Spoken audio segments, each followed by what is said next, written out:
Allez, on se pose cette question maintenant dans LCI Direct. Est-ce que le pouvoir politique aux États-Unis est en train de se redessiner sous nos yeux? Elon Musk, hier allié de Donald Trump, vous le savez, pourrait-il devenir un puissant contre-pouvoir? En tout cas, la querelle entre les deux hommes, ça y est repartie. Les mots doux fusent de nouveau, les mots doux et les menaces. Regardez, c'est un véritable feuilleton. C'est Elon Musk qui a commencé, parce qu'il a de nouveau critiqué le projet de loi budgétaire voulu par Donald Trump et qui est débattu en ce moment même par le Sénat américain. Honte à ceux qui ont fait campagne sur la réduction des dépenses et qui voteront pour le plus gros alourdissement de l'histoire de notre dette. Et si j'ai une dernière chose à faire sur cette terre, je leur ferai perdre l'élection l'an prochain. Menace numéro 1 donc. Autre menace, regardez, celle de créer un nouveau parti. Si un projet aussi fou passe, je formerai dès le lendemain le parti de l'Amérique. Notre pays a besoin d'une alternative au parti unique démocrate-républicain pour que le peuple ait une vraie voix. Évidemment, ça n'a pas plu à Donald Trump qui, une nouvelle fois, a réagi et a déversé sa colère sur son réseau social. Regardez, la voiture électrique, c'est bien. Donc un petit clin d'œil évidemment à la Tesla de Elon Musk, mais personne ne devrait être forcé d'en avoir une. Elon est le type le plus subventionné de l'histoire de l'humanité. Sans cela, il aurait fermé boutique et serait reparti en Afrique du Sud. Je vous parlais, il y avait des menaces de part et d'autre. Et ça continue. Sans tous ces lanceurs, ces satellites, ces voitures électriques, notre pays épargnerait une fortune. Peut-être que le Doge, donc l'ancien ministère de Elon Musk, devrait y regarder de plus près. Beaucoup d'argent à économiser. Qu'est-ce qu'il y a derrière tout ça? Est-ce que ces menaces peuvent être mises à exécution ou pas? Nos invités sont autour de la table pour nous répondre. D'abord, direction Washington, rejoindre notre équipe. Hélène Bonnet, expliquez-nous ce qu'il est en train de se passer.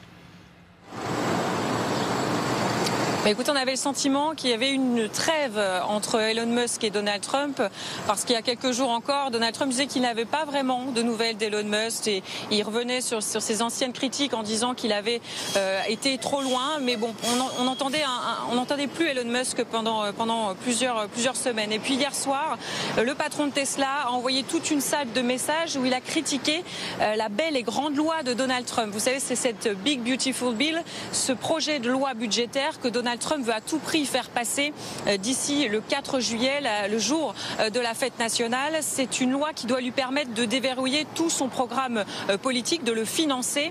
Et aux yeux d'Elon Musk, eh bien, cette loi, elle fait exploser les déficits. C'est ce qu'il a expliqué dans ses messages. Il critique les sénateurs qui font passer ce projet de loi, dit qu'ils ont menti à leurs électeurs. Il les compare à des Pinocchio.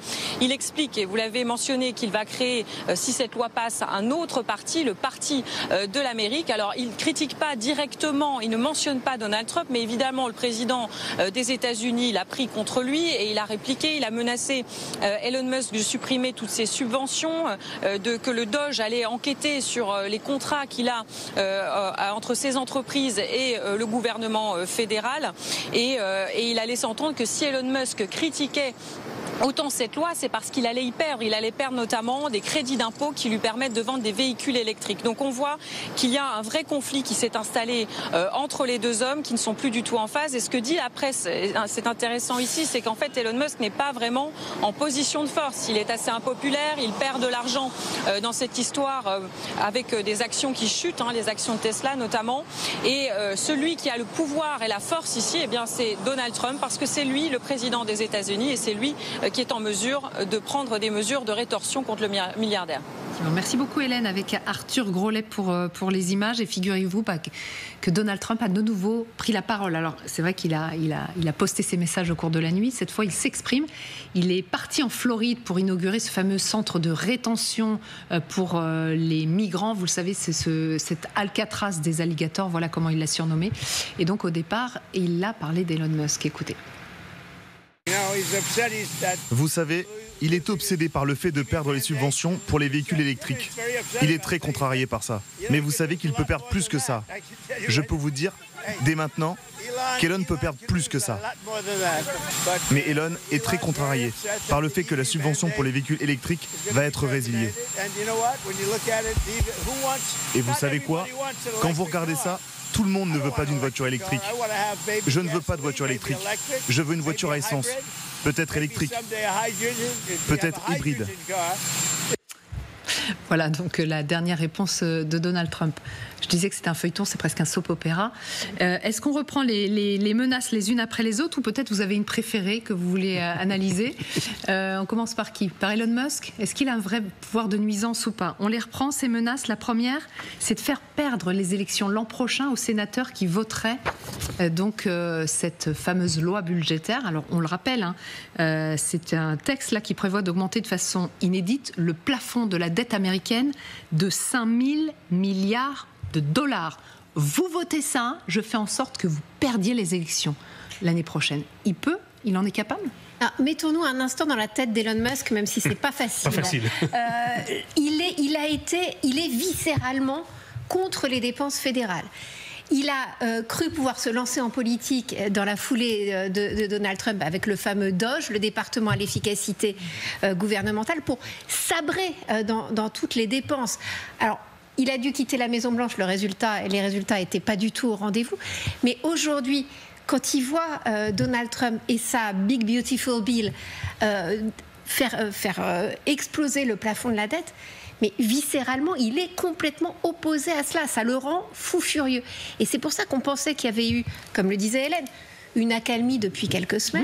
Oui. Mais là, on est en plein débat budgétaire. Et il veut mettre une pression maximale sur les élus républicains pour qu'ils ne votent pas cette loi. Cette loi, ce serait la grande victoire de Trump. Il la veut avant le 4 juillet, avant la fête américaine. Et donc, là, on est en plein débat budgétaire. Ça se passe pas si bien parce qu'on voit bien qu'il y a déjà... Là, ça se passe en ce moment. Il y a déjà certains élus républicains qui, en effet, ne sont pas d'accord pour cette envolée des dépenses. Et évidemment, le coup de pression d'Elon Musk ne fait pas les affaires de Trump. C'est pour ça qu'on assiste, en effet, à ces passes d'armes. Là, je regardais à l'instant sur le compte X d'Elon Musk, il continue. Ah, mais ça continue, ça continue. Il commence à dénoncer des abus de pouvoir. Il explique que ces dépenses, c'est des impôts demain, des nouvelles taxes supplémentaires pour les Américains. Ça ne s'arrête pas. Sortez le popcorn, comme disaient certains lors de la première brouille. C'est vrai que là, on assiste à quelque chose de complètement inédit. Encore une fois, on pensait que ça allait se calmer. Et c'est reparti de plus belle. Parce qu'il y a ce débat budgétaire en ce moment compliqué. Quand on a préparé l'émission, évidemment, ça nous a tous interpellés, les menaces. Alors, moi, effectivement, c'est les menaces qui m'avaient interpellée. Est-ce qu'Elon Musk est capable de créer un nouveau parti? Vous allez pouvoir nous en parler. Nicolas Singers, notre chef d'édition, lui, ce qu'il interpelle dans la phrase, et si j'ai une dernière chose à faire sur cette terre, qu'est-ce qu'il laisse entendre là? Avant de partir pour Mars, vous savez que le projet de Musk, au-delà des lois budgétaires et de la politique politicienne américaine, lui, il a une vision beaucoup plus lointaine. C'est le transhumanisme et le départ de la planète Terre vers d'autres planètes. Non, juste... on vous l'avait bien dit quand même, Magali, que ça finirait comme ça. Enfin, c'est un peu comme quand vous avez un couple d'amis qui se marient, tout le monde sait que le couple va pas tenir, ils se marient, il y a une lune de miel qui dure quelques semaines, et puis quand le divorce arrive, le divorce est terrible, sanglant. Bon ben on l'avait un peu tous prédit, je dois dire. Mais il y a eu les excuses d'Elon Musk. Les mots à dépenser ma pensée, oui, je voulais pas aller aussi loin, ça c'était quoi, début juin? Donc on s'était dit, bon, ils font quand même amende honorable parce que l'un et l'autre ont besoin des intérêts de chacun. Et en fait, ça n'a pas... Oui, mais au-delà de la forme et des insultes et des excuses, etc., il y a effectivement une divergence politique profonde entre le libertarien qui est Musk, qui veut moins d'impôts, moins d'État. Il avait d'ailleurs été embauché pour ça, au départ, avec sa tronçonneuse, vous savez qu'il avait emprunté à Milley. Donc, je pense qu'au-delà de la forme des insultes et des jeux virilistes entre ces deux égos surdimensionnés, il y a un vrai différend politique très important. Malgré tout, Trump reste un républicain conservateur avec effectivement peu d'intérêt pour si la dette se creuse, c'est pas très grave, avec sa Big Beautiful Bill qui veut absolument faire passer. Musk est tout le contraire de ça. Exactement. Mais vous qui connaissez très bien le système politique américain, vous avez été correspondant à Washington, quand il dit qu'il voudrait une alternative à ce bipartisme en fait, qui est la base du système politique américain. Est-ce qu'il a des chances ou pas? Parce qu'il avait lancé un sondage, donc c'était au début du mois de juin. Sur X, il avait demandé aux internautes, est-ce que vous êtes pour la création d'un nouveau parti? D'après lui, 80% des internautes ont voté pour. Ont voté oui. Oui, sur le réseau social qui appartient à Musk. Exactement. Honnêtement, la création d'un troisième parti, c'est une chimère, c'est un serpent de mer. Le système est fait pour qu'il y ait un parti démocrate, un parti républicain, et ça fait, je sais pas, depuis quasiment toujours qu'on évoque la création d'un parti indépendant qui pourrait bousculer un peu les choses. Mais lui, il est puissant. Mais lui, il est puissant. Ouais. Certes, il perd de l'argent en ce moment. Il a quand même encore l'écho de ce réseau social X sur lequel il pèse. Honnêtement, je pense qu'il perd pas mal de... il y a pas mal d'œufs cassés en ce moment chez Musk. S'il voulait aller plus loin en politique, il risque beaucoup quand même. On verra quel est le projet. Qu'il puisse en revanche influer sur les élections américaines. Par exemple, sur les élections de mi-mandat qui auront lieu en novembre 2026. Ça, j'en suis certain. Qui puisse aller État par État peser sur l'élection de tels représentants, de tels sénateurs, qu'il aille en guerre contre les candidats trumpistes. Ça, c'est certain qu'il peut faire des dégâts et qu'il peut faire beaucoup de mal à Trump.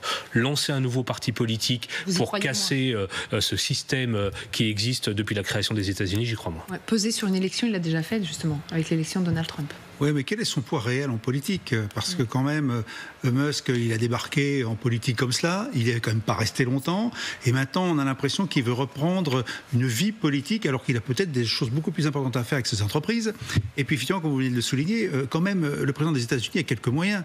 Quand même, il me semble bien que les satellites, tout ce que fait pour la défense Musk peut avoir à un moment une fin, d'une manière ou d'une autre. Donc les moyens de pression, je dirais, du président des États-Unis sont énormes. Donc, est-ce qu'on n'assiste pas uniquement à une brouille effectivement très médiatique, finalement La réalité, moi, je me pose des questions sur comment dire, l'audience politique d'Elon Musk, parce que quand même, il a été très décrié. Alors maintenant, est-ce qu'ils peuvent, à part les coûts, je dirais les succès locaux qu'il pourra obtenir en influence sur des élections, ou les défaites qu'il peut infliger à Trump au niveau local. Enfin, voilà, c'est plus même ça. Donc on est bien sur les midterms, où peut-être qu'il aurait un effet. Mais moi, je suis très sceptique sur son impact, parce que quand même, on n'entend que du mal de lui quand on regarde bien. On entend que du mal de lui. Voilà. Au moment du divorce retentissant, donc il y a quelques semaines, il y avait un sondage qui avait été fait justement chez les électeurs républicains. Dans ce divorce, alors vous soutenez plutôt Trump ou vous soutenez plutôt Musk ? 71% pour Trump, 6% pour Musk. Ce qui montre bien quand même que Donald Trump garde une base qui est complètement conquise. C'est vrai que Musk lui a permis d'attirer un autre électorat, la Silicon Valley, les géants de la tech. Ça a permis aussi, pendant la campagne, à Donald Trump de montrer une espèce d'image de modernité qu'il n'avait peut-être pas avant, puisqu'il était davantage sur sa base, plus protectionniste. Aujourd'hui, ce mariage de raison pour l'élection explose au grand jour, mais on voit quand même à quel point Trump garde le soutien de sa base. C'est sur les élus en fait que ça se joue. Ceux qui hésitent, ceux qui trouvent qu'en effet Trump, qui avait promis de couper dans les dépenses fédérales, ne va pas assez loin et ne tient pas les promesses. C'est les fameux Pinocchio que dénonce Elon Musk à longueur de tweet. C'est peut-être là-dessus qu'il peut avoir un poids pour essayer de les faire basculer contre Donald Trump, et notamment dans la perspective des midterms, il peut avoir une capacité de nuisance. Après, on l'a vu depuis l'élection, essayer de s'ingérer dans certains scrutins locaux aux États-Unis, ça n'a pas fonctionné. Non, jusqu'ici, ça n'a pas fonctionné. Et les menaces de Donald Trump, alors ? Parce qu'il le menace carrément de le réexpulser en Afrique du Sud, chez lui, puisqu'il est sud-africain. Ce qui, entre parenthèses, l'empêcherait de devenir un jour président des États-Unis. Il ne peut pas devenir président des États-Unis à cause de ça. Et donc, il le menace de couper toutes ses subventions, de remettre en cause certains contrats qu'il y a avec SpaceX notamment. C'est possible, ça, ou pas ? Ça, c'est un vrai problème, parce que le Washington Post, notamment, avait fait les comptes. En 20 ans, il a touché 38 milliards de dollars de subventions pour ses entreprises. C'est quand même absolument colossal. Dans la fameuse loi budgétaire, ce qui est retiré, et ce qui, en effet, est une explication de la colère d'Elon Musk, ce sont les subventions, en effet, pour les achats de voitures électriques Tesla. Les Américains qui veulent acheter une Tesla ont un crédit d'impôt de plusieurs milliers de dollars. Ça, c'est retiré de la loi budgétaire. Donc, ça va poser un problème concret à Elon Musk. On voit bien que les chutes, en plus les chutes des ventes de Tesla, commencent à vraiment peser sur l'entreprise. Donc, il a vraiment des moyens de pression, Elon Musk, dans cette bataille d'ego. Elon Musk a quand même beaucoup à perdre. Et d'ailleurs, certains de ses conseillers lui disaient au moment de la brouille il y a quelques semaines, mais retirez-lui son téléphone, qu'il arrête de commenter en permanence. Il faut que tout ça se calme. Il y a eu beaucoup de téléphones, manifestement, coups de téléphone entre les deux équipes. Ça n'a pas suffi. Ça repart. Ça y est, c'est reparti. Et après, inversement, on l'a dit ici, la dépendance de la NASA, par exemple, à SpaceX, est réelle. Si Trump disait, OK, on ne travaille plus avec SpaceX, ça poserait quand même quelques problèmes logistiques et techniques, ne serait-ce que pour envoyer les équipages à bord de l'ISS, etc. SpaceX a maintenant acquis une avance sur les programmes spatiaux. La NASA a accusé des retards. Enfin, c'est peut-être là, en fait, la plus grande faiblesse de Donald Trump, c'est cette dépendance. Général, vous connaissez les affaires spatiales sans doute mieux que moi. Je pense que SpaceX est quand même devenu un acteur tellement incontournable dans ce secteur que c'est compliqué de s'en passer complètement. Ah, ouais, tout à fait. De toute façon, Jeff Bezos, qui lance aussi, je crois, gérer la concurrence, n'est pas encore au niveau. Donc finalement, il y a une situation presque de monopole pour Elon Musk. Peut-être qu'il veut capitaliser là-dessus. Mais néanmoins, je pense que, bien sûr, il y a quand même une possibilité. Je ne sais pas, quand on veut un rapport de force, il y a un moment donné, on dit, bon, très bien, il veut la bagarre. Les subventions, effectivement, je peux les réduire maintenant temporairement. Je peux remettre en jeu l'entreprise elle-même parce que les commandes ne vont pas suivre. Et donc avoir un moyen de pression. Moi, j'ai du mal à comprendre la position d'Elon Musk. Moi, j'ai l'impression que c'est un caractériel. Voilà. Je veux dire qu'il y en a un autre aussi, Donald Trump, peut-être aussi un petit peu. Hein. Donc, on a deux caractériels qui s'opposent avec sur la place publique. Et on se demande d'ailleurs où est l'intérêt national. Parce que finalement, quand même pas oublier cela. Enfin, je vais peut-être me mettre un petit peu au-dessus, au niveau des États-Unis. Il dit quand même, quel est l'intérêt du pays? Est-ce que l'intérêt du pays, c'est de voir cet affrontement entre le président des États-Unis et un qui est plutôt un chef d'entreprise? Certes, bien sûr, c'est entre deux milliardaires. C'est aussi une réflexion qu'on doit avoir dans ces jeux de pouvoir. L'un beaucoup plus gros que l'autre. Hein. Et un plus gros que l'autre. Et là, plus gros que l'autre, effectivement.